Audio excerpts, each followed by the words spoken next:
Sadly, when we learn plants as kids, it's like, well, here's the parts of a flower, which is important, but you're never told these stories. At least I wasn't, and I don't think a lot of people are. We go and watch these David Attenborough documentaries, and you see the wildest things that animals are doing and the cool, clever ways that things have evolved to survive, eke out an existence out there. But we think it's only reserved for animals. That's Matt Candeias, an ecologist and the creator and host of the podcast In Defense of Plants. Matt loves plants. Any plant, any plant you go out and look, there's something weird going on there. There's some weird relationship it has with the organisms around it. It might be a microbe, it might be a beetle, it could be a bird. And they're doing it in such weird and alien ways, creative ways, genetically speaking, because they can't move. They're stuck in place. So evolution and natural selection have just pushed them to these wild strategies. And to say we've scratched the surface is being too generous. It's the Wild West out there. And the sad part is because animals are so popular, we've studied plants far less, except when you think about every animal you love, every ecosystem you enjoy visiting, even your lifestyle as a modern human being living in wherever you're living right now, you need plants. Everything we do relies on them, and we know so little about them, comparatively speaking.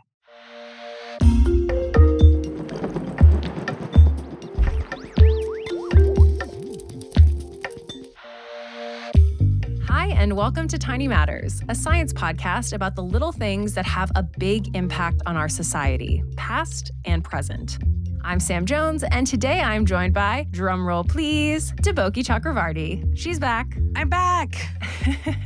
We've had some wonderful guest co-hosts in your absence, but I've missed you, and I know our listeners have too. How are you feeling being back? I feel good. So just as a little update for listeners, I had a baby over the summer. Everything went well, and he is very, very adorable. And I'm just really glad to be able to have taken this time to recover from giving birth and to figure out how to take care of a baby.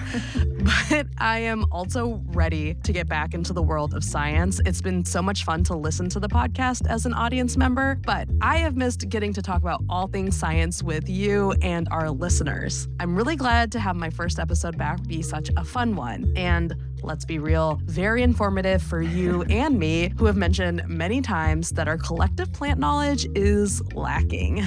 Yeah, it really is. So while you were out, one of our listeners, Summer, wrote in saying that Matt Candeias, the host of In Defense of Plants, would be an awesome guest. And Summer wrote in after I think you and I were chatting during what was, I believe, a Tiny Show and Tell Us bonus episode, saying that we should really do some episodes focused on plants because A, we know nothing, and B, they just don't get enough love on Tiny Matters. So thank you, Summer, for the suggestion. Yes, thank you. Summer, Sam, and I are definitely benefiting from this too.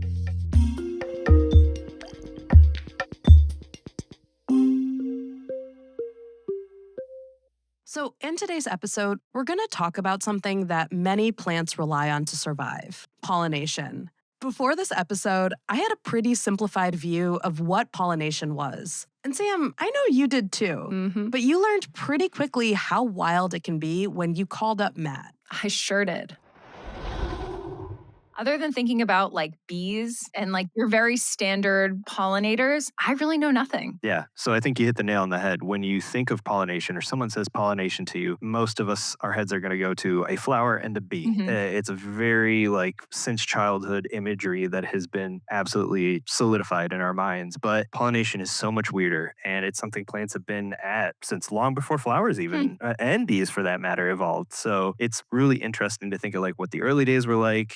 You think about dinosaurs, we can't really see them unless you're looking at birds today, which is a vastly different organism compared to what you think about in childhood as a dinosaur. But we still have great examples of what early pollination would have looked like. And that to me is exciting because I love to go out and actually experience these things, or at least, know I can if I have the right amount of travel time. Yeah, no, that's so true. I feel like when we think about, creatures of the past, we think about sharks, right? They're so ancient. We think about birds and their connection back to the dinosaurs, and we don't really give plants much credit, which is part of, why I'm talking with you today. I think mine and Deboki's backgrounds are very very animal focused, particularly human, but animal Yeah. focused. And so plants, it's time. They deserve a lot of our respect on Tiny Matters. I got into this because of animals too. Like, don't feel bad if you're not giving plants the attention you think they deserve. But every image of a dinosaur, there's a little cycad or like a palm tree hiding in the background. And now, to me, that's the most interesting part. Let's start with pollination. It's the process where tiny pollen grains, which contain male gametes or sex cells, are transferred from a male plant to a female plant, fertilizing the female gametes. The plant can then go on to produce seeds and fruit. Early pollination would have likely involved the male gametes moving through a film of water in their search for female gametes. This is still something you see in many mosses and ferns today. But as time went on, plants grew larger and began conquering greater swaths of landscape. Matt told us many species soon relied on wind, much like pine trees or grasses that you see today. And really, you got to stop to think about like, why are plants reproducing this way? Animals, we get in our heads. It's the whole act of creating new life involves finding a mate, settling down in some form, enough to exchange gametes in most cases, and going about your business after that. Plants completely locked in place. They don't have the luxury of getting up and moving, which really sets the stage for everything they're doing, from reproduction to defense and dispersal. So if you're like us, there's a good chance that when you picture pollination, you're imagining something like a bee transferring pollen. This type of pollination is called directed pollination because pollen isn't just wafting willy-nilly through the breeze. It's deposited directly into a structure called the stigma, where the female gametes are harbored. And it's a great reproductive strategy. It's way less wasteful Mm. because think about it, the reason we're suffering from hay fever is because there's millions upon millions of pollen grains missing their mark and ending up in our sinuses. Mm. And, pollen's cheap, but it still takes energy to produce. And if you can kind of direct that and have to not produce as much, it's that direction that really starts to give a selective advantage. And I think that's kind of a leading hypothesis as to why beyond wind mediated pollination strategies started to evolve. Hmm. But really, it just comes down to getting a gamete to another gamete and swapping DNA and creating a new organism, because that's the way genes make it into the next generation. The first pollination story that Matt brought us involves cycads. So to me, these kind of look like super stout palm trees, or like the top of a palm tree was chopped off and then placed on the ground. Like Matt mentioned, you often see them in the background of dinosaur paintings. It's a lineage that stretches back just many hundreds of millions of years. And again, we still have modern examples of these things, which I think is so great to be able to say, hey, I've seen fossils of this. I can go to the nearest nursery and potentially see a living example. I can touch and feel what the trunk feels like or what the leaves feel like and get a sense of like that connection to deep time, which I really appreciate. But as weird as they look, as much as they look like fern or a palm, they're neither. They don't do anything like either of those two groups of organisms. They don't produce flowers. They're actually more similar, I guess, to pine trees. They produce cones. When mature, cycad plants produce cones. The male cones hold pollen, and the female cones are both larger and hold seeds. Because these plants have been around for so long, Matt said they've had a lot of time to do evolutionary experiments. Really, one of the earliest windows we have into what pollination was going on involves these cycads and thrips, which are these weird little insects that if you've heard about them, it's probably because you have houseplants and you have unfortunately gotten a thrip infestation. Thrips are very small, thin insects, typically less than a millimeter long. There are over 7,700 species of thrips. So they have these little weird asymmetrical mouths, and they will slash into plant cells to drink the contents within. And what you'll end up seeing, because they're so small and they can reproduce at such high rates, you'll see this like weird silvery pock marks all over the leaves, and the plant just eventually declines and dies. Thrips are generally considered pests, but there is evidence they've been important in the evolution of plant reproduction. And it goes a lot deeper than a thrip getting pollen from one plant and depositing it on another. Matt told us a pretty wild story of coevolution with a genus of cycads called Macrozemia and a genus of thrips called Cycadothrips. So you're already seeing some of the specificity here in cycadothrip. Yeah. So it's even saying like, this is the cycad thrip. And it really does bring up this point that some of these relationships are so specific. Like one species of thrip will pollinate that type of cycad only. Another species of thrip, maybe a different cycad. Thrips feed on pollen. They go to the male macrozamia cones, crawl into the scales, and then start feasting on the pollen inside. They'll also mate and lay their eggs in the cones, so their offspring will end up developing there. But the cycad's got a little trick up its sleeve. So you can imagine if you're crawling around in nothing but pollen dust, you're going to get covered in it, right? Well, here's your perfect as a plant little vessel to deliver your pollen to a female cone. The pollen cones of the macrozamia start to heat up, which in science terms is called thermogenesis. They do this with an enzyme in the mitochondria called alternative oxidase. As the macrozamia is turning food, glucose, into energy, the alternative oxidase enzyme produces excess heat. So they're burning their fuel, the carbohydrates from photosynthesis, to produce heat. And the cones will actually start to heat up to like about 12 degrees Celsius hotter than the ambient world around them, which is bonkers for a plant. And as they heat up, the macrozamia plant also releases beta-myrcene, a compound that's toxic to thrips. So the combination of the beta-myrcene and that extra heat, it makes it a really unpleasant place for thrips to be. And so A, it's winning because it's chasing some of them out. They're not going to completely destroy all of the pollen efforts. But as it's doing so, B, it's chasing them out for them to go try to find a different place where they can finish up doing their own reproductive cycle. And with any luck, some of those will be female cones. And there you go, bingo. Instead of wind doing it, you have this perfect little thing that needs you to survive flying directly to your reproductive structures and making that happen. It's so cool and so specific. The coevolution of plants and animals is so fascinating. Sam, I know while I was out, you covered this in an episode on pesticides, but from the perspective of plants evolving mechanisms to deter insects from feeding on them. But this is very different in that it's actually a mutually beneficial relationship. This specialized pollinator thing is so fascinating to me because I think, again, for a lot of us who haven't thought about it more than like bees and flowers, I had this sort of more or less assumption that like most things would pollinate most things. It's understandable. And in many cases, there is a ton of generalist pollination syndromes out there. And a lot of what you would be encountering here in like Eastern North America, for instance, you're seeing a lot of examples of that. But there's also so many examples of specificity. But what you'll see a lot of cases is a plant that will have plenty of insects visiting it. Maybe one of those insects can only visit that plant, but there's a lot of other opportunities there as well. Now, it's also worth mentioning that not everything that's visiting a flower is a pollinator, right? Okay. This is not a real test, but like other than bees, what's the next thing you think of when you think of pollinators? They're very pretty and they have great PR. I was going to say butterflies. Yeah, perfect. Yeah. Butterflies are actually terrible pollinators in most instances. Why? Why is that? It's not to say that they don't. They definitely are pollinators of some plants, but because of their dainty long legs and the way they usually orient to feed, in many, many, many cases, they're simply stealing nectar without doing any sort of reproductive payback in the process. I guess butterflies are not team players. Yeah, it sounds like rarely. Okay, so plants heating up to aid in pollination efforts is so fascinating to me, and I wanted to talk with Matt about it a little bit more. So the next example he gave me was a stinky one. People have gotten really excited in recent years of the corpse flowers that have been blooming at various botanical gardens all over the place, and they famously smell like corpses. Right. It's usually a fly or beetle pollination syndrome there because it's trying to attract things that are attracted to rotting animal matter. But they also do thermogenesis. I mean, that's one of the big things is that giant structure will heat up. And what heat does for a lot of plants is it helps get that smell a lot farther.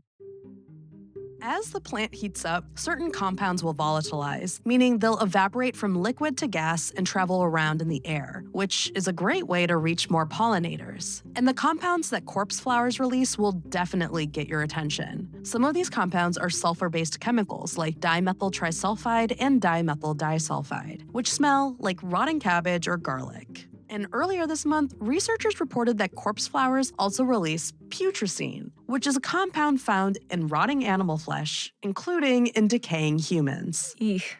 Yeah, so you have this flower that can be around 8 feet tall, releasing death smells. But for the pollinators, what they see is a warm, cozy microclimate. And Matt told me one last thing related to heat that I just really have to share. So, philodendrons are a plant that have these heart-shaped leaves. If you Google them, I'm almost positive that you'll recognize them. And there's a type of philodendron that produces so much heat that its metabolism is very similar to that of a hummingbird, which is remarkably fast. I mean, hummingbirds have evolved a metabolism 77 times faster than a human's, and their heartbeat can reach up to 1,200 beats per minute. It's wild to think of a plant being even close to that, although granted, just for short bursts. So heat aiding in pollination by attracting insects and then getting them to leave and bring pollen elsewhere is really cool. But another, I think, equally cool thing in the pollination world is mimicry. Mimicry. That is another amazing world, and some of the wildest, absolutely mind-blowing examples come down to pollination. So a great example would be in the genus Ceropegia, which are these absolutely bizarre milkweed relatives that you generally will find in places like Africa. They're vining. What they'll do is grow underneath a shrub and then crawl out on top of it and use the shrub to help them get all the sun that they need. And if you look at their flowers, you notice they're these kind of bizarre tube-like things with a swollen base and an elaborate structure on top where the opening is. That's called a pitfall trap, which sounds like a great way to catch something to eat. But what they're actually doing is catching pollinators. They're not digesting prey like a carnivorous plant would, but they have convergently evolved on a way to trap bugs, which I think is kind of fun too. Yeah. Like we gotta catch it. How do we do that? Well, you make a long tube and you make it enticing somehow. Okay, so then what is the goal? Once they trap an insect, that insect is carrying pollen. And then at that point, they're just like, whatever, the insect dies. We don't care. No. Okay. So this is where some of those really weirdly specific, great guess though, timing instances come into play. There's very specific timing in this. So they capture the insect, it stumbles around down in the base going like, what have I done? But in doing so, it touches the right parts of the flower to pick up these little sticky pollen sacs called pollinia. And then once the pollinia have been removed, the flower will wilt. And when it wilts, all the backward pointing hairs of the slippery surfaces kind of dwindle and they're able to escape to go hopefully make the same mistake again. Which, if it just stopped there, is already bonkers. But the way they attract some of these insects is where it gets even wilder. You might expect that plants are luring in insects with the sweet promise of nectar, but in this case, the Ceropegia plants are luring in insects with something weird, the scent of a dying bee. Yes, really, the plant is working to draw in kleptoparasitic flies, which Matt describes as the jackals of the insect world. If, say, a spider catches a bee and injects it with venom, the bee won't die immediately, but it will be understandably freaking out. And as it's dying, it'll release stress hormones into the air, hormones that kleptoparasitic flies are drawn to. The flies will actually drink the lymph coming out of the bee as it's being eaten by the spider, and that lymph will help the flies grow and reproduce. So the plant takes this already weird interaction from the bug world and co-opts it, releasing the same compounds that a stressed and dying bee would release. And so these flies, they're not coming in to get a sweet nectar reward. They're coming in thinking like, oh, a spider caught a bee, I'm going to eat tonight. And the smell emitting parts of the flower are actually the tip, those elaborate structures I talked about at the opening of this weird pitfall trap. They crawl around on that and then they slip and fall in. And that's where the whole stumbling around and picking up pollen does. And so by smelling like a dead and dying, stressed out bee, it's attracting these weird flies that already have a bizarre life cycle to begin with. But that's who they've teamed up with in an evolutionary sense for pollination. Wow. The specificity is really remarkable. There are so many species of plants and insects, and to think that there are these one-to-one pairings. I know, it's really wild. Okay, so the last pollination story that I want to share from Matt is about plants called Pawpaws that are native to the eastern United States. We definitely have them in DC, and I looked it up, and they seem to be in Massachusetts too, although not as widespread, so I'm not sure if they're anywhere you lived, Boki. Yeah, I have no idea, actually. You'll have to go on a pawpaw hunt. Okay, so pawpaw trees produce large yellowish green to brown fruit that to me kind of looks a little bit like a pear. They don't ship or store well, so it's become very popular in recent years to go out and pick them. They've become kind of like a trendy fruit, I guess you'd say. But its flowers don't get enough attention because really people are after the fruits. But the flower, I love going out and seeing pawpaw flowers because they're beautiful. They're like this burgundy, maroon, wine-colored looking flower. They're very wrinkly. They've got like this leathery texture to them. But if you get up close or you get in a grove where there's a lot blooming, it's very quick to realize like it's very fermented, sort of yeasty, like if you leave apples out for too long kind of thing. As it turns out, it is actually fermenting. It mimics rotting fruit during a time of year when there are a lot of fruit flies and beetles that specialize in seeking out rotting stuff. So the flies really and the beetles think they're getting a place to mate and lay their eggs. Like, hey, look, we've found some rotting fruit. There's no rewards in there for them. This is a dead end for them, but all they need is for them to make that mistake at a couple of different plants. And then in the process of mating and trying to find a place to lay eggs, which they call brood site mimicry, they're crawling around getting covered in pollen and hopefully, with a little luck, depositing that on an unrelated plant. If this Tiny Matters dive into pollination made you think, hey, I want to get more into plants, I want to appreciate them more, and you're wondering where to start, Matt says get some, particularly ones that are local to your area. So I think to me, it's one area where you can't feel guilty about being indulgent. You can have as many as you can possibly handle. And the more native stuff you're putting outside, whether you live in an apartment and you just want a window box or put it out on a balcony, or you're lucky enough to have some yard, plant some plants. You're going to see cool things happening because as soon as you do, it's like a beacon for other things to come in. And you get to just go out, sip your coffee in the morning or go out with your kids at night and just look at what's out there. I mean, you'd be surprised and amazed at the new things that are going to appear as soon as you start putting more plants out in the landscape. And, because so much of what is the world is in private hands, sitting not in national parks or protected areas, it's in our yards, it's in, Right. our commute to work or school. We could be doing a lot better because, again, every plant you see, if it's native to your area, has more interactions with the world around it than you can ever imagine. And every one of them that's out there is helping to support that. So go plants. Go plants. Go plants. Check out Matt's podcast, In Defense of Plants. We've left a link in the description. He also wrote a book that goes by the same title, all about the wonder of plants.